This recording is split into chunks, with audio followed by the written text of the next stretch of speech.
운전할 때 이제 필수품이 돼버린 내비게이션. 그런데 요즘에는 따로 구비하기보다는 스마트폰에서 애플리케이션을 내려받아 이용하는 사람들이 많습니다. 그렇다 보니 모바일 내비게이션 시장을 두고 통신업계 경쟁이 갈수록 격화되고 있습니다. 네, 맞습니다. 최근에는 내비 경쟁을 넘어서 내비 전쟁을 벌이는 모양새인데요. 이 싸움의 진짜 이유가 무엇인지 산업부 김주영 기자와 얘기 나눠보도록 하겠습니다.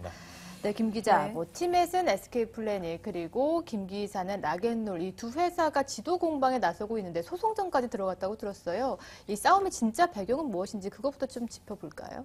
네, 2011년 SK플래닛과 김기사 측의 락앤롤은 계약을 맺고 정식으로 지도 정보를 공유했습니다.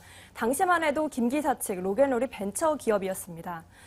하지만 SK텔레콤 고객 중심으로 서비스를 이용하는 SK플래닛의 티맵과 달리 김기사는 누구에게나 개방하는 서비스로 주목받으며 점차 성장세를 보이고 있습니다. 네. 내비 시장을 보면 티맵의 월 이용자 수가 약 800만 명에 이르며 1위를 기록하고 있고 김기사, 올레 내비, 그리고 LG U+의 U+ 내비가 좀 뒤처지고 있습니다. 하지만 김기사는 개방형 서비스이기 때문에 앞으로 더 커질 여지가 있는 거죠. SK플래닛이 민감한 이유는 단지 우리 것을 베껴서 지식재산권을 침해했다 이런 것이 아니라 사실은 SK텔레콤의 가입자 수 유지와도 관련이 있습니다. SK플래닛은 티맵을 유지하기 위해서 연간 수십억 원의 투자 비용을 쓰고 있는데요.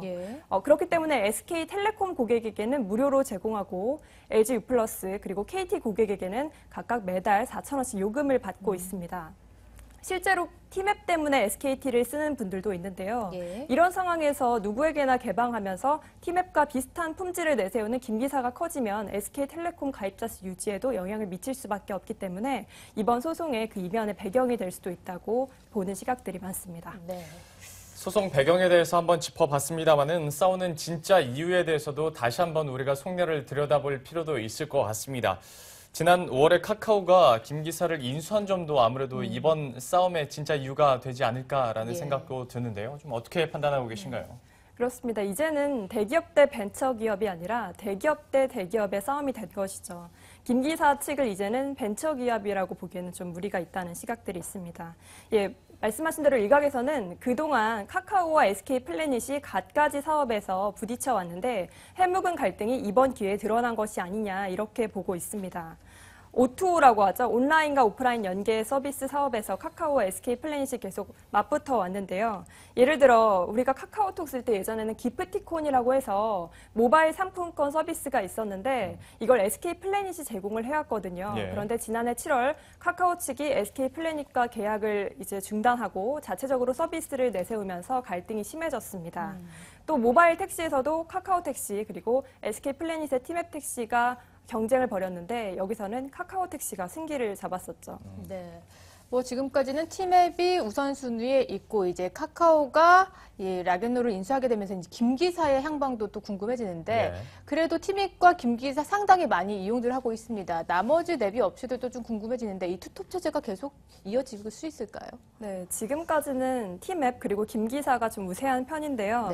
정확한 순위는 9월 기준으로 했을 때 티맵이 1위고 2위가 올레 내비 그리고 LG U+의 U+ 내비와 김 기사 이런 순인데요. 팅크웨어의 아이나비에어가 좀 뒤처집니다. 월 22만 명 정도가 쓰고 있습니다. 이런 가운데 상위권이 좀 바뀔 여지가 있습니다. 내년 1월에 KT가 올레 내비를 좀 손봐서 티맵에 도전장을 낸다고 합니다. 사실 모바일 내비게이션을 이용해 본 분들은 아시겠지만 현재 올레 내비는 사실 품질이 많이 떨어지죠. 정확도라든지 실시간 경로 탐색 면에서 티맵에 비해서 좀 품질이 뒤처진다는 평가가 많은데요. 이 부분을 KT가 개선하겠다고 합니다. KT가 아이나비 브랜드로 유명한 팅크웨어 측과 손잡고 내년 1월에 새로운 내비 서비스를 선보인다고 하는데요. 이렇게 KT가 내비 서비스를 손보는 것 역시 가입자 수 유지와 무관하지가 않습니다. 단지 KT가 돈을 벌기 위해서 내비에 다시 투자를 하는 것이 아니라 적어도 티맵이 없어서 SKT의 고객을 빼앗기는 일을 방지하기 위한 차원으로 보입니다.